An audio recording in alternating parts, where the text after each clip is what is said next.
Metro waste handling private limited या ठेकेदाराकडे कार्यरत असलेल्या सुमारे 55 कामगारांना कामावरून कमी करण्याच्या बेकायदेशीर कारवाईच्या निषेधार्थ कामगारांनी आज ठाणे महानगरपालिकेच्या कार्यालयासमोर धरणे आंदोलन केले।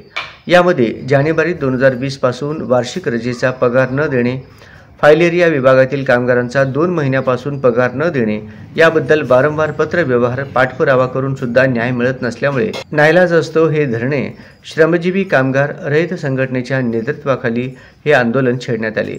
कामगारांच्या व नागरिकांच्या आरोग्याशी खेळ मांडणाऱ्या नियमबाह्य ठेकेदार metro waste handling private limited आणि अरेरावी करणारे बालाजी ट्रान्सपोर्ट या दोन्ही ठेकेदारांना काळ्या यादीत टाकावे आणि त्यांची पाठराखण करणाऱ्या अधिकाऱ्यांवर योग्य ती कारवाई करावी यासाठी हे आंदोलन छेडण्यात आले आहे।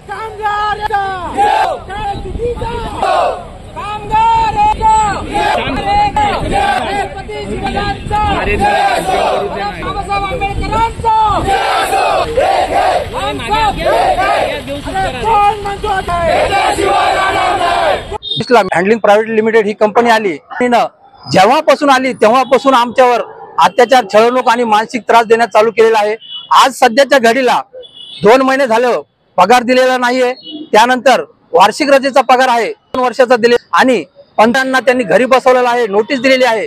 महानगरपालिकेला सतत हे बघा हे निवेदन दिलं होतं की छळवणूक होत आहे आणि त्यानुसार अधिकाऱ्याकडे येऊन वारंवार पाठपुरावा केला। दिवशी आम्हाला नोटीस दिली, त्या दिवसानंतर सतत आम्ही महानगरपालिकेमध्ये येत आहोत आणि अधिकाऱ्याकडे सुद्धा पाठपुरावा करत आहे, पण आम्हाला कुठल्याही अधिकाऱ्यांनी प्रतिसाद दिलेला नाहीये। त्यामुळे आम्हाला हे आंदोलनाचं पाऊल उचलावं लागतंय, कारण आमचे जे 55 कामगार आहेत भर पावसामध्ये आज घरी बसलेले आहेत, त्यांच्या मुलाबाळाला शिक्षणासाठी आज शाळेची फी भरायला पैसे नाहीयेत।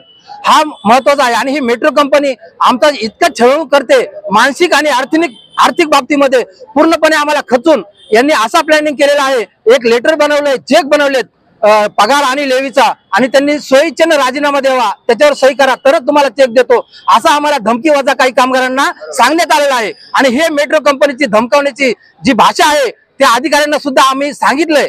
फक्त त्यांनी तो कॉन्ट्रॅक्ट बेसवर, कमिशन बेसवर दुसऱ्याला चालवायला दिलेला आहे। जसं की महापालिका सांगते की ज्यांनी टेंडर घेतलेला आहे तो स्वतःलाच चालवायचा आहे, आणि असं असताना सुद्धा नियमबाह्य पद्धतीने त्यांनी सब कॉन्ट्रॅक्ट ठेवलेलं आहे। आणि ही गोष्ट सर्व अधिकाऱ्यांना माहीत असून सुद्धा ही कामं आजपर्यंत चालू आहेत। आम्हाला त्या गोष्टीबद्दल आक्षेप नाही आहे, पण जर तुम्ही आमच्या कुटुंबावर जर रस्त्यावर आणणार असाल तर मग आम्ही त्या मुद्द्याला हात घालणार। सब कॉन्ट्रॅक्टर तुम्ही कोणत्या बेसवर नेमलाय? नेमू शकत नसताना सुद्धा नेमलाय। आणि या बेसवर तो बोलतो मला त्याच्याकडे वाहनं नाही आहेत, त्याच्याकडे वाहनं नाहीत, स्वतःची वाहनं आहेत ते टायगरला, आणि हा बेसवर कॉन्ट्रॅक्ट बेसवर खासगी वाहनं भाड्याने बोलवतोय। याला 3-4 हजारात वाहनं मिळतात बाहेरून, मग त्याला स्वतःला 3-4 हजारात वाहनं मिळत असेल म्हणून आम्ही आमच्या पोटाला हात मारणार का तुम्ही?